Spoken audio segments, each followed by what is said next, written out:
आस्था झा आप सभी का स्वागत करती हूँ हेलो बिहार न्यूज़ पर। आइए नजर डालते हैं आज सुर्खियों पर। भारत में कोरोना के आंकड़े, कुल मामले 88,74,290, कुल मौतें 1,30,519, कुल ठीक हो चुके 82,90,370, सक्रिय मामले 4,53,401।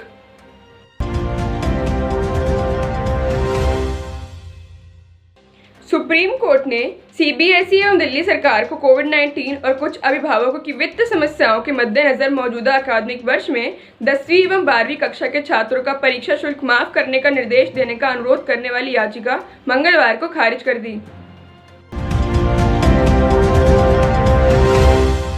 कांग्रेस का अंदरूनी मामला एक बार फिर सामने आया है। पार्टी के वरिष्ठ नेता और मशहूर वकील ने एक बार फिर नेतृत्व पर सवाल उठाते हुए कहा कि पार्टी ने बीते 6 वर्षों में कोई आत्मचिंतन नहीं किया है।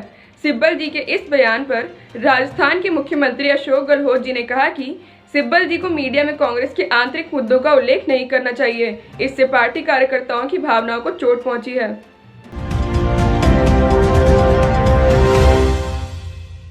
जम्मू कश्मीर के संबंध में हाल ही में बने राजनीतिक मोर्चे गुपकर गठबंधन को केंद्रीय गृह मंत्री अमित शाह जी ने आड़े हाथों लिया है। पीडीपी, एनसी समेत कई राजनीतिक दलों के संयुक्त गठबंधन गुपकर को अमित शाह जी ने गुपकर गैंग बताया है और इसी बहाने उन्होंने सोनिया गांधी जी और राहुल गांधी जी पर हमला बोला है। अमित शाह जी ने कई ट्वीट के जरिए कहा है कि गुपकर गैंग के लोग जम्मू कश्मीर में विदेशी ताकतों का दखल चाहते हैं। जम्मू कश्मीर की पूर्व मुख्यमंत्री और पीडीपी अध्यक्ष महबूबा मुफ्ती जी और नेशनल कॉन्फ्रेंस नेता उमर अब्दुल्ला जी ने गुपकर गैंग वाली टिप्पणी के लिए केंद्रीय गृह मंत्री अमित शाह जी पर मंगलवार को पलटवार किया। मुफ्ती जी ने कहा कि इस तरह का बयान बढ़ती बेरोजगारी और महंगाई से लोगों का ध्यान हटाने के लिए दिया गया है। महबूबा जी ने कहा कि खुद को मसीहा और राजनीतिक प्रतिद्वंदियों को देश का दुश्मन की तरह पेश कर भारत को बांटने के भाजपा के हथकंडे का अनुमान लगाया जा सकता है।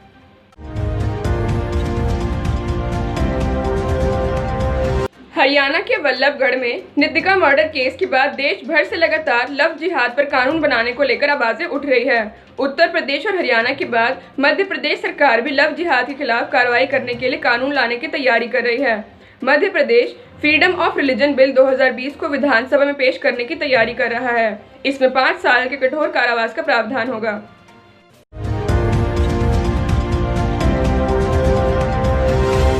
दिल्ली में 1 नवंबर से 16 नवंबर के बीच कोरोना वायरस के 1 लाख से अधिक नए मामले दर्ज किए गए और करीब 1200 संक्रमितों की मृत्यु हो गई। वहीं करीब 94,000 मरीज इस अवधि में संक्रमण से उबरने में सफल रहे। मंगलवार को जारी आधिकारिक आंकड़ों में जानकारी दी गई।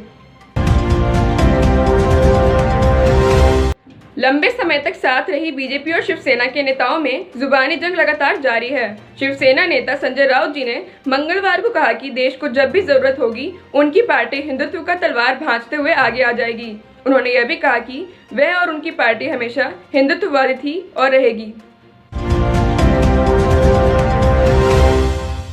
कांग्रेस ने केंद्रीय गृह मंत्री अमित शाह जी द्वारा मंगलवार को गुपकर घोषणा पत्र गठबंधन को लेकर उस पर निशाना साधे जाने के बाद पलटवार करते हुए आरोप लगाया कि इस मामले में शाह जी का बयान भ्रामक, शरारतपूर्ण और सरासर झूठ है और यह भी कहा कि कांग्रेस पीएजीडी में शामिल नहीं है और वह जम्मू कश्मीर में जिला विकास परिषद का चुनाव लड़ रही है ताकि भाजपा का जन विरोधी चेहरा बेनकाब हो सके।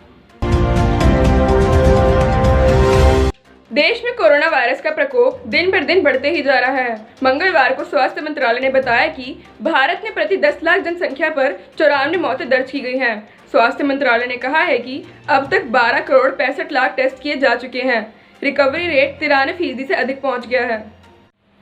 अगर आप अपना विज्ञापन हमारे न्यूज़ प्रोग्राम में देना चाहते हैं तो संपर्क कीजिए 9971647043 पर। हमारी ये सेवा निःशुल्क है। इसी के साथ मैं आस्था झा आप सभी से विदा लेती हूँ। कल फिर मुलाकात होगी कुछ नई खबरों के साथ। तब तक के लिए अपना और अपने परिवार का बहुत ख्याल रखें। आशा करती हूँ आपको हमारा न्यूज़ प्रोग्राम पसंद आया हो। इसे लाइक एंड शेयर ज़रूर करें। धन्यवाद।